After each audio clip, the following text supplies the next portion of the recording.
Hey guys, welcome back to welcome back to the channel. I'm really happy to be able to sit down once again with my, you know what, friend from the first time, much better friend this time. Yeah.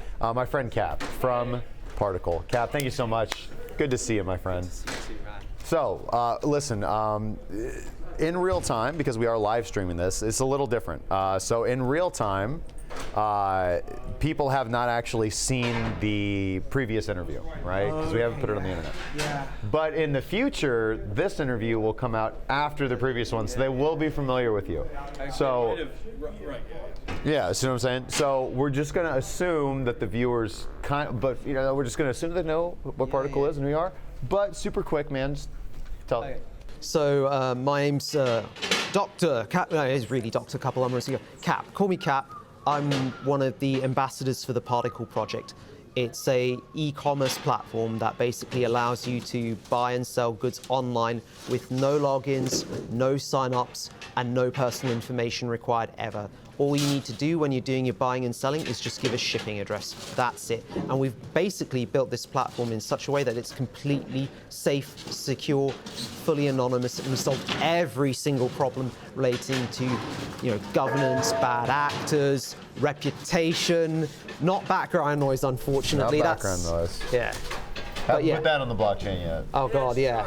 Tokenized background noise. Tokenized background noise. But you guys have done a great job with the Particle platform, and you guys got a great team. I've had a chance to meet, a lot of you, and every single one of you is genuine and unique and friendly and a real person with a real story, and it's really cool to see a project like that, man. Thank you. It is refreshing after the 2017-18 period.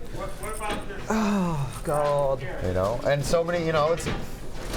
What's so funny is I've been here and I've talked to a lot of projects, and it's, there's some really good projects out here and some really passionate people. Like I just got to talk to Charles, who's the founder of DLive, and it's a fantastic interview. You can tell that's somebody who cares about his platform. Yeah. And I've talked to a lot of guys, unfortunately though, over this week. Not the majority. I don't want to give a bad name, but I've talked to some people that you're like, what are you here for? And you don't see that fire in their eyes. They're like, yeah, just developing something. But blockchain seemed like a good idea. And this is where I'm trying to make money. I get it. But that's not a bad thing. They're bringing a product to market, and they have clients, and it will make the world a better place, maybe. But you guys got the fire, man. You guys got the real fire in your eyes. Yeah. It's hard to say where that comes from, but it comes from a different place in each individual, and it's the collection of experiences and impacts they have in their lives, and the understanding of that brings them together. We're from a common collective.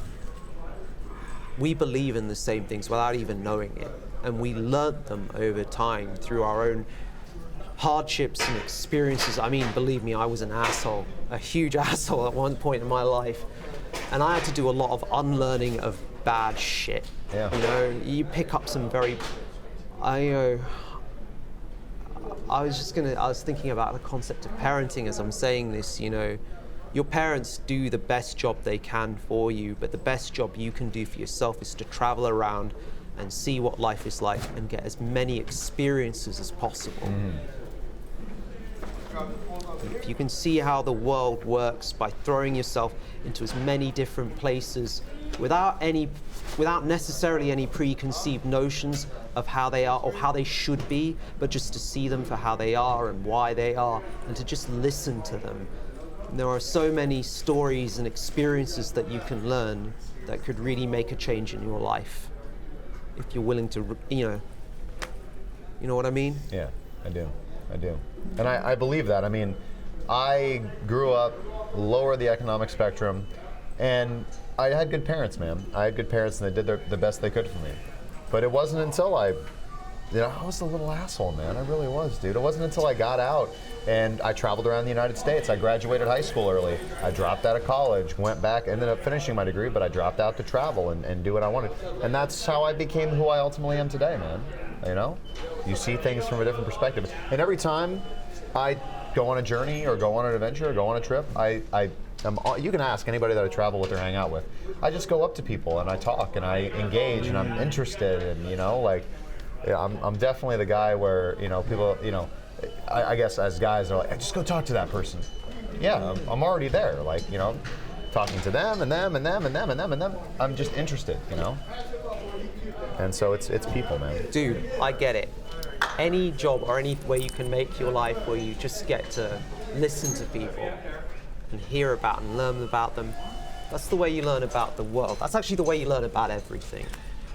People mistake an education for being in school. You know, I see kids way younger than me who actually are really smarter than me. By the way, can I give a quick shout out to Dre King? Yeah, of course. Yeah. You know, I met a guy I was speaking to just before this interview, you know, Ned Saleh from Sinsal. Those, you know, the people, anyway, as long as you don't have biases, you can see the world for what it is. Yeah. And I think too many people, and this is a thing that I found in my life, and this is over 9 years of practicing medicine and over everything really, is that every individual, every person comes to the room and they have their own set of biases, whether they're conscious or unconscious, and that affects the way they view the world. But the minute that you can get rid of them and just go, okay, fine, that's when you can see the world for what it really is. The moment you're willing to just take in information from all sources without being horrified or scared, but just really listening to why do people do things? Why do people, and that way our relationships can be better, that way people can be more honest with each other, they can be more honest with themselves. That's so important, you know. I never used to be as honest with myself as I am now. You know, it was an evolutionary process, right? But that's what gets you to where you want to go in life. You get me? I'm a little, you know, I depends on what I ate yesterday and who I talked to. You know, Oh, it's like, yeah, maybe a little more honest today, a little more dishonest today, but in a general, On an very overall nicely tangent of right. things. Yeah, just on an overall upward Because arc to sometimes you're being going to a better meet person. people and it's going, okay, right, you know. This really isn't working out right. Yeah, it's cool. And sometimes exactly what you said. It's like yesterday, the same guy with Ned. I was like so tired and hungry and angry. And I was listening to him, and I was listening to his project. He was talking to me. You should get this guy on, by the way, because what he's doing is really interesting.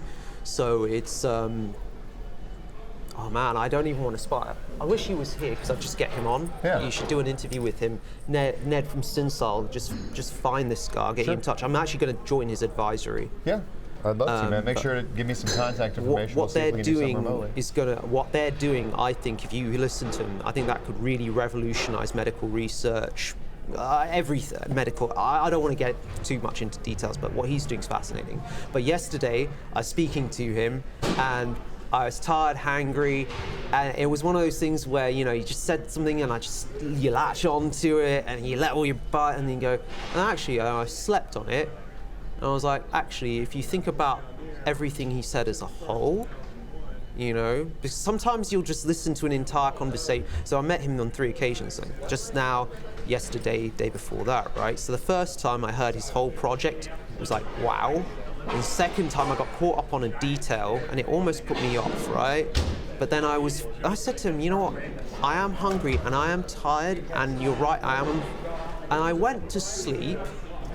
But before, I woke up, I got woken up. My wife, she flew in last night, and then her phone went off at 4 a.m. from some random, you know.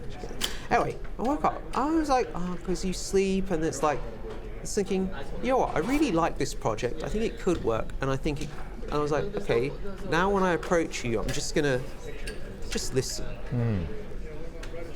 And I realized, and then I was like, when I listened, I was like, you know what? Everything about your project is perfect to me. Everything you've said, it makes sense. Your only problem is going to be doctors.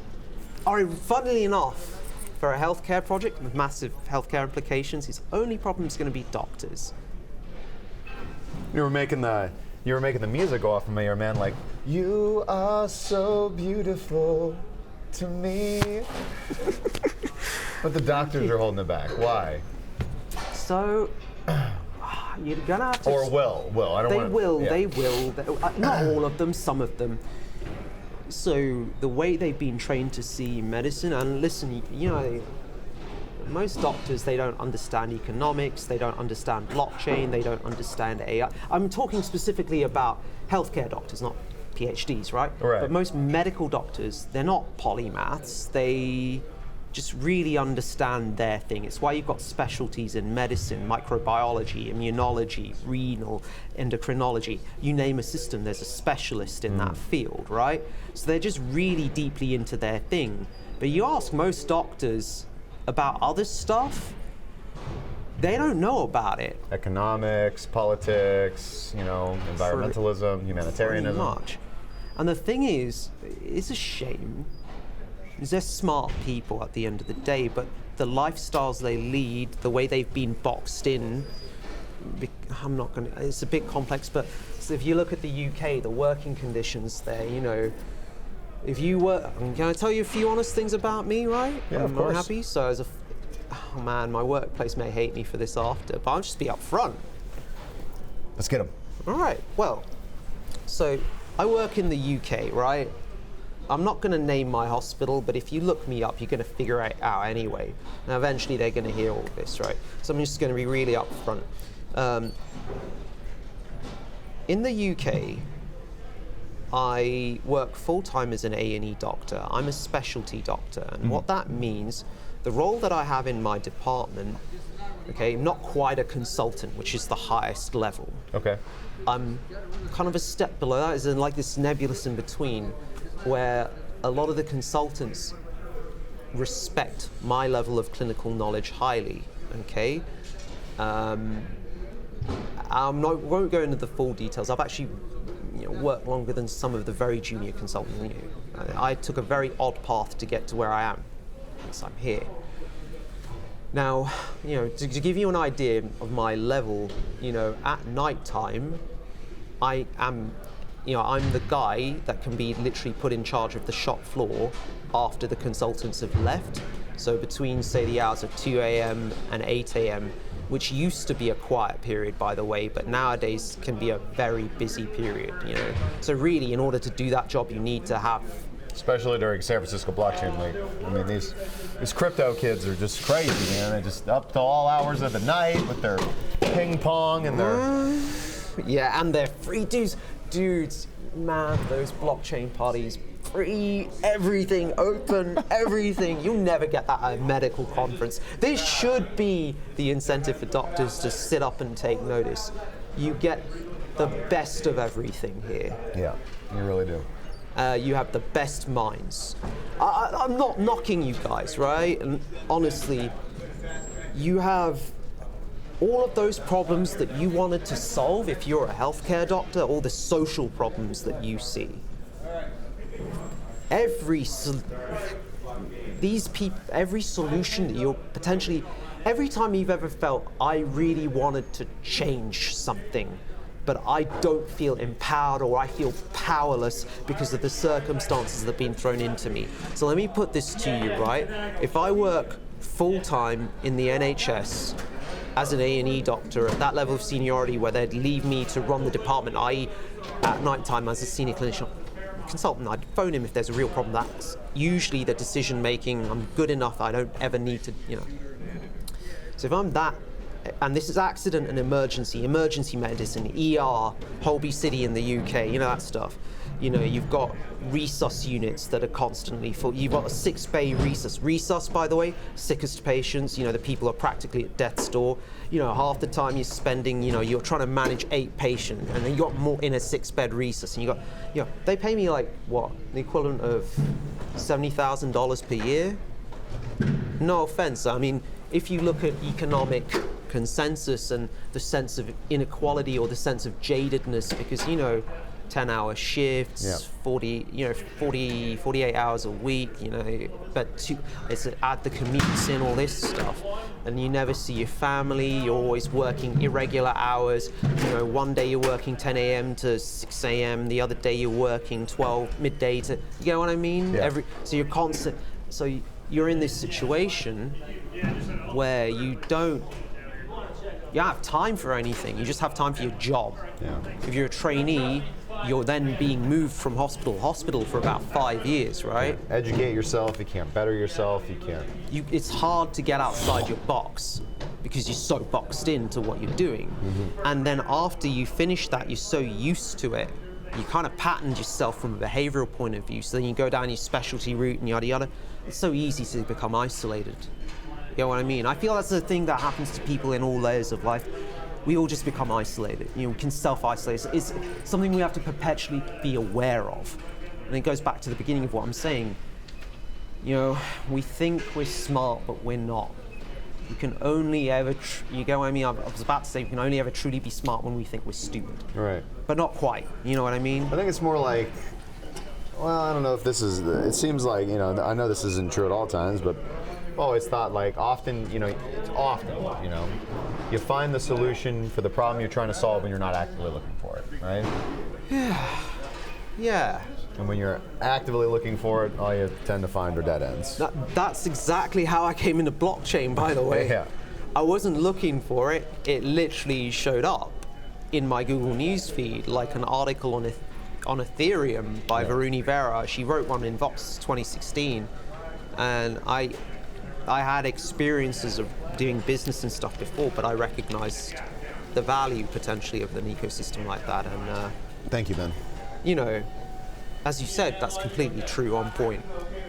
You just have to be who you are. And I think so many people spend time trying to be people that they don't want to be, that they get a bit stuck in themselves and a bit lost. And getting out of that is what's hard, because you have to let go. And it's not always easy. You've got circumstances, you've got bills, you've got so many different things that are making that jump. You know, and not everyone gets the opportunity. Not everyone has the luck. You know, loads of people have misfortune. You know, we are very lucky to be here, to be where we are right now. All those steps of luck that happened, yeah, okay, we had the opportunity and we took them, but we were lucky at so many points in our lives in ways we didn't even know. Thanks, man. I know that resonates with you. Without, as goes back to what I said at the beginning, we connect in so many ways. Yeah. It's good to meet a like soul, man. Give me a hug. So what's next for Cap? Where are you headed from here? Oh my God, I don't know. So I'm definitely joining up with the Synsal guys. I want them to work together with the Particle guys. So we'll need to obviously talk about that, and I need to speak with the other guys, but I think they'll love them. I think they'll love them. It'll just be Yeah. bloody fantastic. You know, the guys with Dre King really like that. Joe, yeah, man, everything was. There are people I've met here today, and it's like I said in my talk at Consensus. I did a talk on the industry stage. I want us to bring people together. You know, I want us to. I'm a believer in this, right? I think if you can be.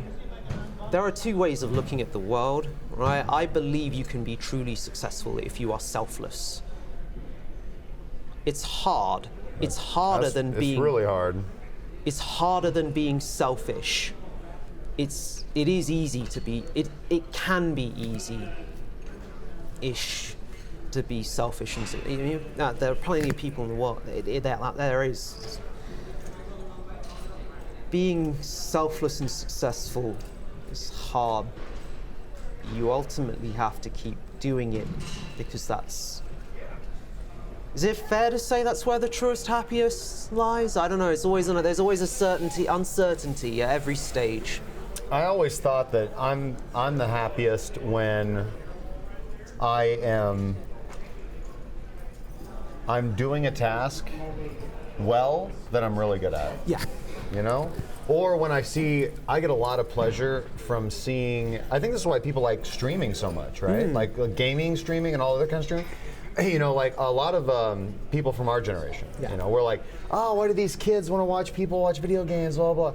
Because when you like something, you enjoy, it gives you pleasure to see that thing done well by a master, right? Like, you know, that's why people go to, you know, masters to learn karate, and why people go to teachers to learn skills. Like, it's pleasurable to watch something, especially that you care about, done well by the hands of a master. So when I feel that when I'm in that flow mode, when I'm doing what I was put here on earth to do, and very, very well, that's Can I give you a good story there? peak happiness. Other things are well, it's because other things are transitory for me, right? Like when I was younger, like I thought it would be, either alcohol or maybe drugs or a relationship or something like that. And that stuff does bring pleasure and happiness, but often not long-lasting and sustainable. With the one exception there, maybe of a relationship, But that's tricky though, It's, many try. It requires work. Many try, many fail, So a huge shout out to people like you who are crushing it on that. Thanks, on that dude. aspect, man. So. Have you ever heard of the concept of eudaimonia? No, tell me. I think it's... First, I'll tell you where I learned it from, because that's what's interesting. You ever play a game called Sid Meier's Alpha Centauri? I know Sid Meier. I haven't played. It was one of the Civilization spin-offs. It's the Civilization, least well-known one, but it was the most significant because it was written by a guy called... Oh yeah, you know. It was a space tactical strategy.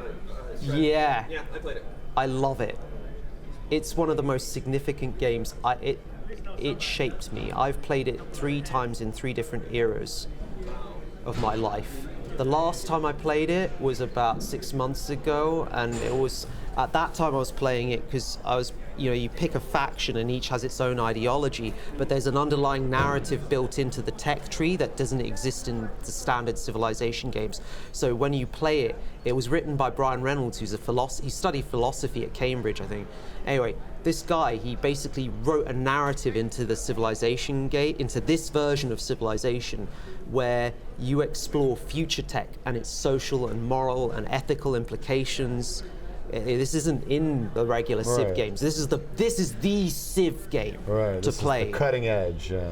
But it was released 20 years ago, and they've never really re-released it as it was. They should have just, for a new generation. I've always wanted to say this is the game that has helped define me, right? Because I look at it and I just go, I see all the ways humanity could be. I can see all the various geopolitical conflicts in our modern era played out. You know what I mean? You hear me because you've played this. If you go to our website, if you type in Paean to SMAC, P-A-E-A-N, Paean. Oh. Yeah, I know the word. I don't know how to say it. Yeah, that word. Yeah. Paean to SMACC. Google this. This guy had written a whole website where he just wrote essay after essay. And I just discovered it accidentally on my 3rd time, and it just gave me a whole new way of playing it, because it was like, okay, I can see that as long as we continue to build technology, it will always overcome, the ascent to transcendence. Technology will always overcome political ideology. It will always overcome religion. It will always overcome biases. I think so often it gets downplayed, because we think of human beings for their rational features or maybe for their emotional features, but humans are the tool makers. Human beings, the tool makers. These guys are going to break down and cry. And I remember this is such a both lame and amazing example. But one time I was he's reading. Don't read this. But one time I was something fell underneath the car. Yeah. And everybody was trying to get this thing up underneath the car. They're reaching underneath there. It's like, guys, we're human beings. I grabbed a broom. I pushed the thing out. Use a tool. Yeah. Use a tool. Just push it up underneath the car. You don't gotta reach under there like a monkey. Yeah. You should be up on here. Sometimes I do. Hey, Okay, it's man. been. That's my mind right there. Oh my God, I'm so. Thank you, by the way. I don't know what to say, man. It's I just want more people to play that game. Oh, by the way, Deus Ex. That was another huge game for me. That was the I didn't end up playing that one. That was right around the time where my PC just wasn't up to the standards of PC games at the time. If you get a chance, play the original Deus Ex. Yeah, come on, man. Let's just get your chair, dude. First of all. Yeah. All right. Cool. Hey, might as well get you guys in here too. You guys go. We gotta on the back end, bro. Okay, it's fair enough. Just make sure you talk and it adjusts the mic. Yeah. Okay, I Just can do that. lean into me closely when you speak. Yeah, so as I was saying, man, Deus Ex, I played it before I played Sid Meier's Alpha Centauri. Okay. And, for me, it's worth playing that just for the story again, the narrative, because it's more focused and, it had the sequels and stuff, but it was really interesting. There was this concept that mankind would one day basically build this super intelligent computer, and the protagonist, he's given a choice, right? You can either merge with it, shut every tech down, kind of stop it and join the Illuminati and stuff. But I always wound up picking the merge with it option, right? Because you always want us to ascend. Yeah, it seems like if you were to create something like that, and then, I don't know, to destroy something like that would be just such an awful act. It would be a loss. Yeah, I mean, I could see for like practical reasons why someone might want to do it, but it would be ultimately, I think, due to limited perspective. Very you think much like, so. This maybe what human beings have going on at the time, like the status quo, is going pretty good. I mean, it could be a perfectly fine status quo, but and to leave that for like the devil that you don't know of this ascension, which will have its own problems, I'm sure. Certainly when we climbed down out of the trees, hadn't been all peaches and cream, right? Yeah. Yeah. Can I tell you something? So this is what's interesting. We, as humans, are doing controlled evolution now. Yes. We're leading it. Everyone thinks evolution is this is for you guys if you've never thought about it. You've thought this through, and I can see it, but it's just the idea that we're in charge of our own evolution now. We're building the tools. We're no longer, evolution was always identified as this passive process that happens through sex. People breed and then genetics, yada yada. But then we got to a stage, and this is actually where consciousness evolved, where, holy shit, we were building tools, and then we built tools of tools, and tools of other tools, and then we used it, and that created a feedback loop where those of us who understood how to do this process would go on to reproduce and recreate, and it was this weird dynamic, and now we're at such a stage where we're building tools and tools and tools that are physically evolving. At work, I always say to my colleagues, 100 years ago, if you took a Victorian from 100 years ago and time traveled them here, this world would be a fucked up place for them. Because they'd look at a mobile phone and go, how do you think? Like their brain, the way they process tools is going to be so different. Sorcery. Exactly. A great unlearning is going to have to occur for them, as in they're going to have to get rid of so many. They'll look at the world socially, economically, and then you're going to be like, okay, and this is what I was going back to. You have to unlearn stuff, your own biases that you picked up from that era, before you can embrace the technology and the ethics and the mindset and the morals around you. You get what I mean? Maybe that's why we don't see any time travelers. Maybe it's just too jarring. Maybe it's not even like that. It's just like, whoa, the past really sucks. I don't even want to go there. I'm good. They did time travel, immediately went to the future. They still had to use dish. They still had to use dish soap back then. Yeah. This is unacceptable. Yeah. I am amazed Marty McFly lasted 5 minutes. You know what I mean? Yeah, for real. Thinking about it, the way you just put it, Yeah, I mean, he's wearing that. He's wearing the vest, and everybody's like, "Were you a sailor? What are you wearing?" It's gosh, did they even have like nylon and other synthetic fibers back in the 50s and stuff like that? What he must have been wearing was just like, what is that? Yeah. I mean, I think they had nylon. Yeah, I don't know. If they did, it must have been brand new. Listen, we got smart people around here. Is there a engineer somewhere around here? A history of engineering? Is there a petroleum or petroleum product based engineer in the house? Or propane based accessories. Propane and propane High five, based dude. accessories. Great stuff. All right, guys, listen, we got to be wrapping it up here pretty soon. Okay. All right, where's Ben at? I was going to get him in here for the sign off. I know, right? Come on in, Scott. Come in for the sign off, man. Give him a second to come back. Hey, listen, it's been, sorry, final words, please. just check out that consensus talk, because I'm sure it'll get released, and that kind of goes over it. We were originally going to do the whole You thing. talking about the talk you gave at 11:30? Yeah. Check that out. You can check that out on DLive, and it's probably on YouTube. It's probably uploaded to YouTube. Yeah, But I know yeah. DLive was streaming the entire thing from DLive's official account. So make sure you guys go watch Particle's presentation, the consensus report. What were your highlights that make you the most excited, man? I definitely want to at least mention those. Okay, so we basically, it's our partner, our special relationship with Spend.com. So basically, you know about them, right? Yes. Yeah, so they have banking partners in Asia, Europe, Canada, the States. They're pretty much all over. They're really well connected, have a huge vendor network, right? Now, they've basically formed a relationship with us. Their president, Brian Woods, is coming on as one of our advisors.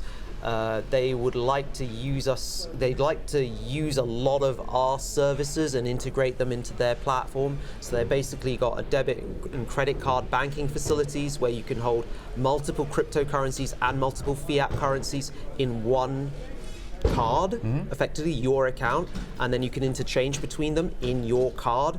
And this is a credit debit card with Visa. Are there pretty cool, conversion man. fees within card? Like if like I want. Their It's fees similar are to- going to be dramatically lower than anyone else's, partly through the power of their connections. And I urge you to read up on them and find out more. If we can get Brian Woods down here to talk, which I would like to, and I think he would, I think he'd like that, because he understands the power of crypto. Yeah. And he comes from the old school payment processing world, but he's very forward looking. So when I say this guy's connected, you go to any everyone knows this guy. Everyone. Interesting. And to have him come on board with us and to believe in us and to want to integrate and merge our services the way he's envisioning, and this isn't all going to happen at once, so you just got to take your time and expect things in stages. Yeah. You know, I mean, Joe Fisher. You heard it here first. Particle, Q1, all features released. You know the funniest thing right now? I'm gonna do a bit of a Justin Sun, right? This Yeah. token, the part token, it trades for like $1.14. You can buy it on HitBTC and Bittrex. And the only reason I say this is if you really do your deep dives, you're gonna see the model in action. That's all. You know, just do your deep dives, people. I mean, everything I've done for the Particle project and everything I hope I can continue to do, I will do for free. And that means for everyone, right? When I'm really passionate about it, I've worked so many overtime shifts on top of what I normally do just to make things happen for people. If you really deep dive my history, you know, I'm bringing people out the woodwork that will tell you the story. I don't want to go too far. Dude, you're overtime right now just for us, brother. I hey, much appreciate it. Dude, His team took off a little bit ago. He's like, I'm gonna Just stay for us, around, man. yeah. Like, to do the That's why detour they call him a captain. Dude, to do the detour we have to get you in to have this discussion about SMAC, that's doing a service to humanity. And that's all I care about. At the end of the day, you know, we can move forward as a species, as I said, if we can just, you know, give or try to give when we can. You don't want to overextend yourself because you don't want to harm yourself in giving. You just want to, you know, I'm very lucky. I know I just bitched and moaned about my base pay, but that's why I work as a freelancer, because right now, conditions in the NHS, there's such a shortage of doctors and such a demand, especially in accident and emergency in the UK, and such a demand that the overtime rates in the NHS, even though you're still working for the NHS, are obscene compared to the base pay. And why that is due fundamentally to bad management systematically from a top going down every layer. Yeah. And, you know, that's bad management. And all of this can be solved. By the way, Silicon Valley, those solutions are emerging. Right here, where we've been this week, I'm seeing a lot of stuff that's going to change a lot of everything. I mean, if you distributed it, if you think about it, a distributed autonomous organization can't be worse than bureaucracy. I mean, it might not be perfect, but I think it could Anything's be got to better be than government better than bureaucracy. this shit. I know. Because, I mean, the problem isn't the doctors and the problem isn't socialized healthcare. The problem is the execution thereof involving, of course, government bureaucracy, because who else is going to blah, blah, blah. But who else? Maybe a distributed autonomous organization, perhaps run partially or like hosted by a government of some kind. Who knows what it's gonna look fine. like. No, Yeah. the way I see it is this, right? These distributed organizations, rather, it's like serving your self-interests, yet serving everyone at the same time. That's what these this is what these underlying technologies we're here to today do. Rather than serve self-interest in a selfish manner, it serves self-interest in a selfless manner. Yeah, it's like it's trustless because I know you're going to do it because it's good for you to do it. But it's good for Yeah. me at the same time. course, yeah. Everything works for each other. We did a very quick discussion earlier. I was saying, you know, if you want to be a speculator, global market caps in the trillions. The scene we're in now is going to make it in the quintillions and the unimaginable billions. And that's why, even if you're a selfish speculator, Yeah. you should take your time to learn about this technology and learn how it can change your mindset. Is it can change you. If you understand this technology, it can change you fundamentally. And that's why I believe in it. And that's why I want every single one of you to believe in it.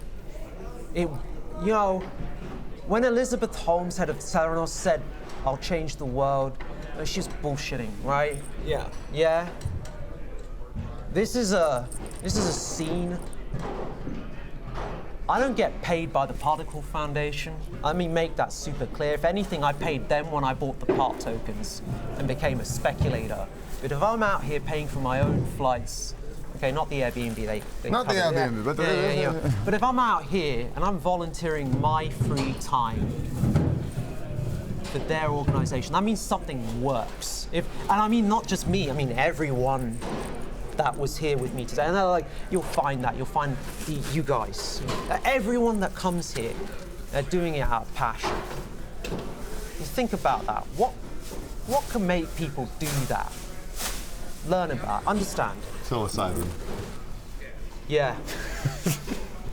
That's gonna be my 20s. In my 20s, In my 20s. I learned about synesthesia.